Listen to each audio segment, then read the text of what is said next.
Exactly 25 years after Pulp Fiction's Cannes debut, writer/director/part-time Australian miner, The f*** are you talking about?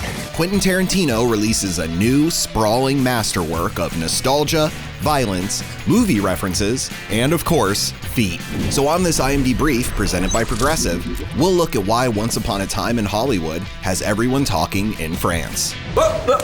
Here I come. For 5 years, Quentin Tarantino wrote a novel about his hometown of Hollywood, California in the year 1969, before deciding to adapt it into what he calls his most personal film, a Roma-esque love letter to the showbiz world he wanted so desperately to be a part of in his youth. Line.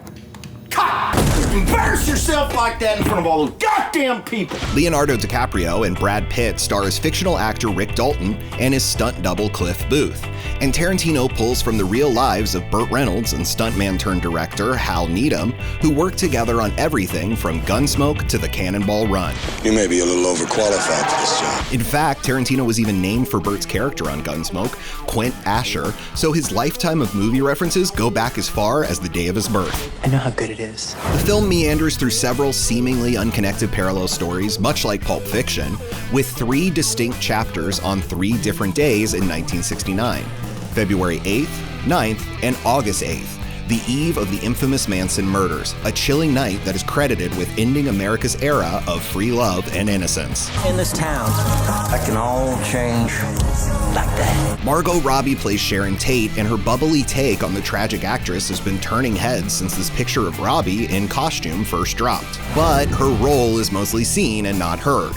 One reporter noted that Robbie barely had any speaking lines, but Tarantino quickly shut her down without much of an answer.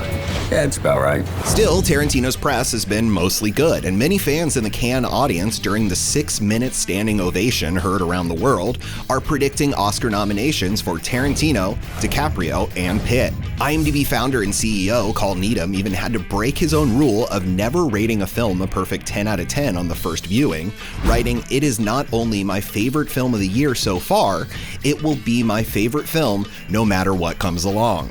You're Rick Dalton. Don't you forget it. As per Tarantino's plea, the premiere night audience isn't revealing much about the final chapter of Once Upon a Time. Besides that, much like the Hitler murdering finale of Inglourious Basterds before it, the filmmaker took liberties with history and provides his own version of the Tate LaBianca murders.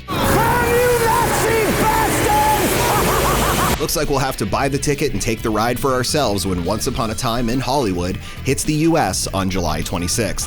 You're in this? That's me. This IMDbrief is presented by Progressive, which critics are calling an easy way to save on boat, motorcycle, home, auto, and more. I love that stuff. Check out Progressive.com for how you can save, and stay tuned to IMDb.com/IMDbrief for more Hollywood Pulp Fiction.